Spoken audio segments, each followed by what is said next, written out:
Good morning, Amsterdam. It's been a pretty damn rough go for me and the princess over here because I just had a horrible fever for like 4 days or something.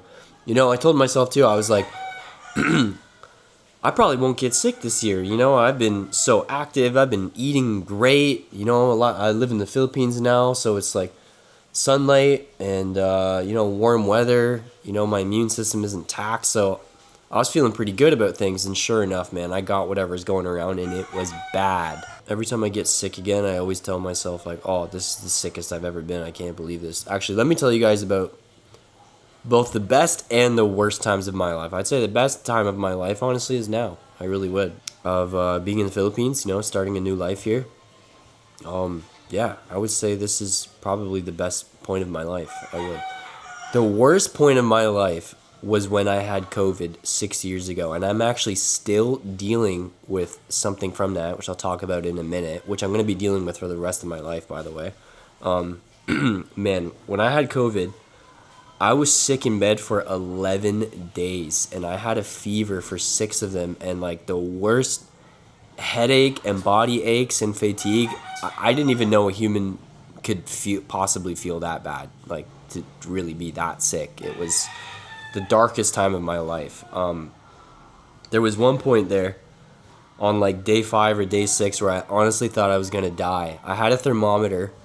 I was laying in bed and my fever was 41 degrees, which is, for anybody that knows about that stuff, 41 degrees is actually considered like a medical emergency. Like that's really bad. But I was so sick, I had no energy that I couldn't even be bothered to even go to the hospital. I was just like, fuck it, man. If I die, I die, And like, I was laying in bed. I was curled up into a ball like this, just like that. And I stayed like that, and I went through a 41-degree fever for like 2.5 hours. 11 days, day 5 or 6, thought I was gonna die. A month later, 2 months later, I started losing hair, and I developed something called alopecia areata, which unfortunately I'm gonna have for life because it's been 6 years and there's been no sign of it stopping. And every time I get sick again with a new fever or whatever, sure enough, it's only another month or two until I start losing hair.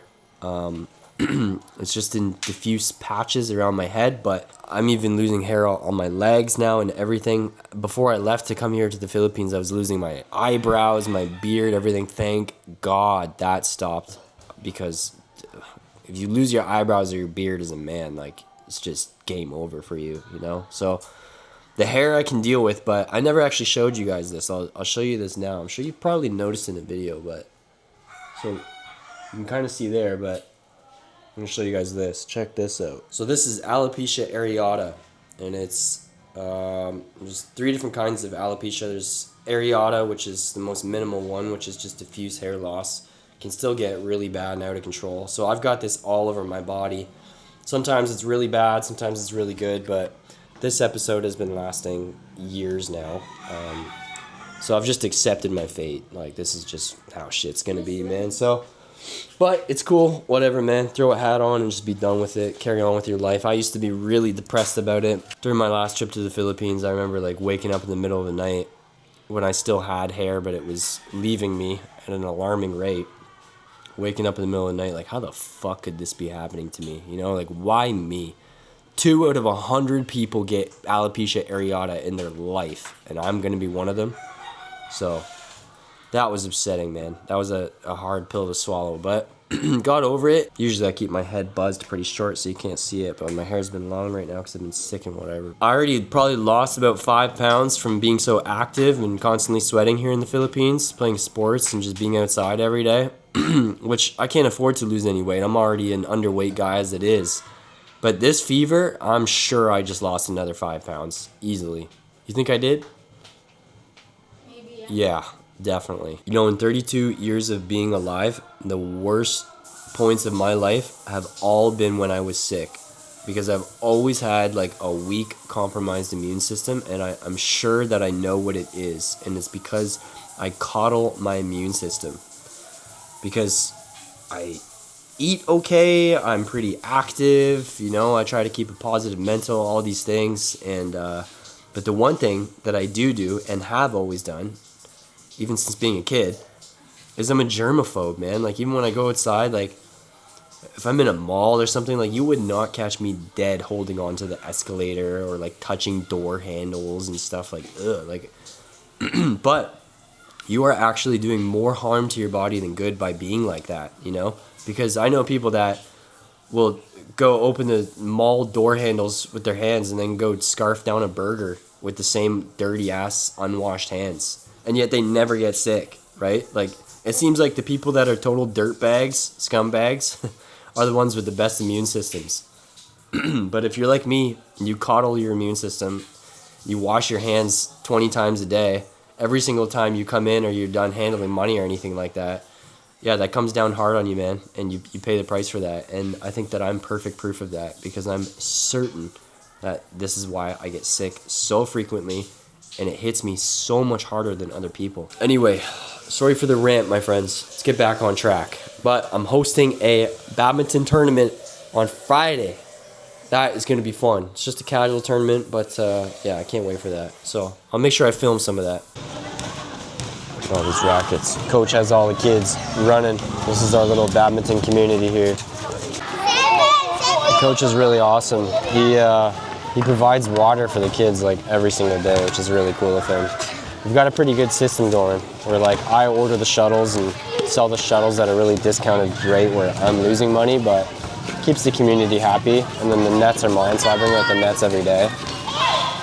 I do most of like the recruiting and the organization, while Coach does most of the heavy lifting, which is really cool.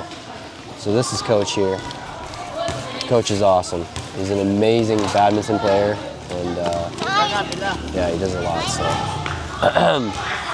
I couldn't do this without him, and he couldn't do it without me. So I think we got a good system going here, where it's not like too much for either of us. So we don't burn out, you know. But yeah, we've created quite the community here. This is nothing.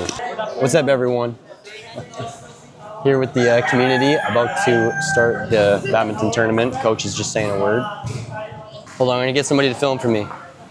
You're gonna film. Oh.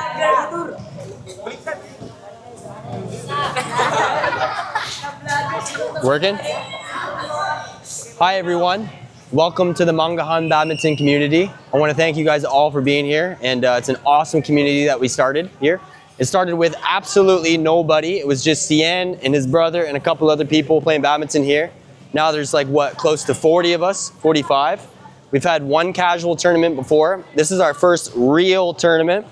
I'd like to have these weekly or bi-weekly, so once every 7 days, once every 2 weeks or something like that. I do have a roadmap for the tournaments, so I'll tell you guys about that in a minute. But first, we're gonna run through the rules of this tournament. So it's first to 21, and that's it. It's winner goes on. So guys, don't be discouraged if you lose, because half of you are gonna lose, are only gonna get to play one game. Ellie and Brian versus Wrench and Pierce for the first game here. Nobody crosses this line right here. Wait.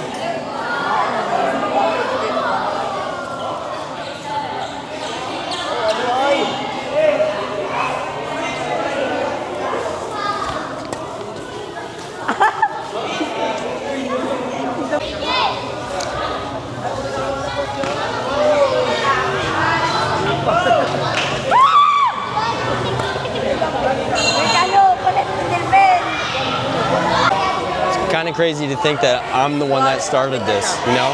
Like, all it takes is a little bit of leadership to make something like this happen. It's pretty crazy, man.